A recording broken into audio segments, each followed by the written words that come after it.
There's way too much lip service lately. Everybody says, I want to accomplish this. I want to be this person.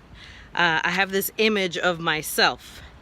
And I see little action towards it. I really do. I mean, I'm not perfect. It took me a while to hop back on the train, you know? But there's got to come a point where it's like, you got to choose. You got to choose, do you want that thing you claim to want or not? And just live with that. Like, you know? Be real with yourself. Which is it? Because if you want that thing, whatever that thing is, that pipe dream goal, whatever that dream in your heart is, you gotta start putting some actions towards it. Because if not, you don't really want it. You really don't. And then 10 years from now, where are you gonna be? And then 30 years from now, when you're retiring, when you're in your old age, you're gonna regret what you didn't do. The biggest regret of people in nursing homes is always what they didn't do. Didn't spend more time with family. Didn't try that thing they always wanted to try. Take a risk. What's the risk? You know? We live in America, thank the Lord. There's not somebody standing with a machine gun on the other side of your door. Like, you can go out and do anything. Anything. But it's all about you and a decision and you taking one step at a time. So, what's the dream in your heart? What's that thing that tickles inside of you, as I've said before, because sometimes you don't have the whole picture. You just have a piece, something that you can lean into. And leaning into doesn't have to be crazy commitment. I mean, regardless, you might want to be an astronaut. Let's say, here's an example. You might want to be an astronaut, but it's not like you're going to wake up tomorrow and be in a spaceship, right? What is the very first step you'd need to take to be an astronaut? That's like a simple one. I don't know, aerospace engineering school. You know, look up on Google. Step one, look up on Google how to become an astronaut. You know? Okay, so here's the path. All right, now that I got the path, that was step one. Now step two, take that first step on the path. Okay? So, you know, be real with yourself. Do you really want it? Whatever it is that your heart's leaning towards, do you really want it? Because if you're waking up day in, day out, living the same way you've always lived, change nothing, you don't want it. You don't want it. So right now, what's that leaning? Make a decision. Decide. Do you want it?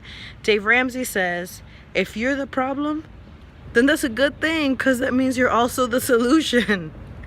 And we all get in our own way, but it's about being vulnerable enough to see it, to recognize it, not to condemn ourselves, not to be pissed off about it, but to recognize it and then acknowledge and then say, I don't want to live that way anymore. This is what I want, and go after it.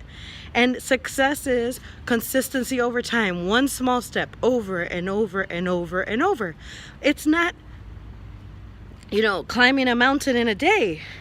You know, it's climbing a couple feet a day, but eventually you're going to get to the top of the mountain, you know? So be real with yourself. What do you want? What do you want? And if your actions aren't reflecting that, then you don't really want it, or you don't realize that you're doing lip service, and it's time to realize. Because at the end of the day, you got to do whatever it is that you want and be happy with that.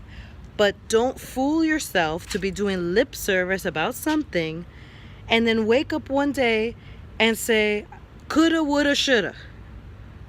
The time is now. The time is today, and all you have to do is take one small step. Only one. It's not hard.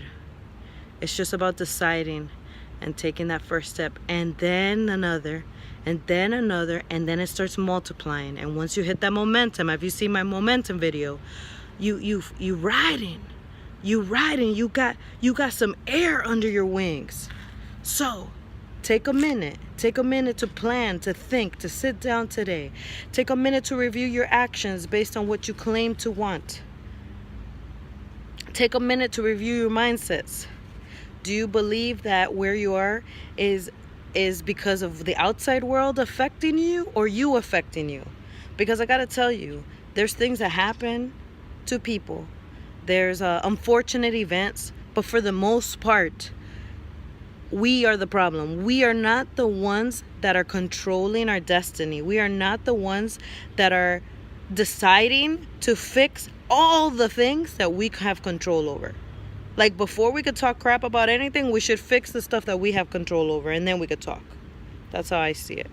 And another thing to consider is God made you for a divine purpose, a divine destiny. There's like unique skills, a unique set of characteristics He gave you. I mean, everything for something very specific that only you can do. Now, my question to you is, are you being the highest and best you? With all the gifts and skills and talents He gave you, are you today being the highest and best you? Are you making decisions based on the version that's the highest and best you today? If that's not the case, then set some steps to become the highest and best you. Working at optimal, at capacity. What does that look like? And every day we learn new things and our capacity gets bigger, which is beautiful. Life is not boring. Life is beautiful. But can you look at yourself in the mirror today and say, this version that I see is the highest and best me today? If you can't do that, then define what does highest and best you today look like, and what are the steps you need to take to get there. And take it one step at a time, and you will get there. But it's time to make some decisions, and it's time to live without excuses. What do you want? You don't have to want the moon and stars. You don't have to. You could want whatever that is that you want. Because everybody's built to be in a certain sphere with a certain kind of people, to influence a certain circle. And there's huge circles and there's smaller circles, and that's all good. Like, your desires don't have to be otherworldly, but they just have to be whatever it is that fulfills you, the highest and best you. What is that career, family life, the style you want to live your life, like the things you want to do in life? What is your life? What does that life look like with you running at optimal? Like, what's that picture? Think about it, draw it out, recognize where you're failing, not to condemn yourself, but to say, I can do this better. Because if you don't realize that you lack anything, then you ain't got nothing to fix. So again, it's not about pointing a finger and putting you down, but it's about saying, what are the things that I'm missing to get to where I want to go? What is the highest and best me today? What does that look like? And every day you could get better and sweeter and cuter. But you gotta start somewhere, and you gotta be vulnerable enough to see your imperfections. Not to condemn yourself, but to know that you can tweak, you could take a step in the right direction and get better every day. And most of all, say, I want this thing, whatever that thing is. I want this thing, and I'm going to go after it one step at a time, little bit, every day, and it's going to snowball, and you're going to get there. You're going to get there. But you got to decide. You got to decide from now. So kill it today, y'all. What is one thing you can do today? Just one. One thing that you can do today towards your heart's desires. Do that thing. Do that thing today.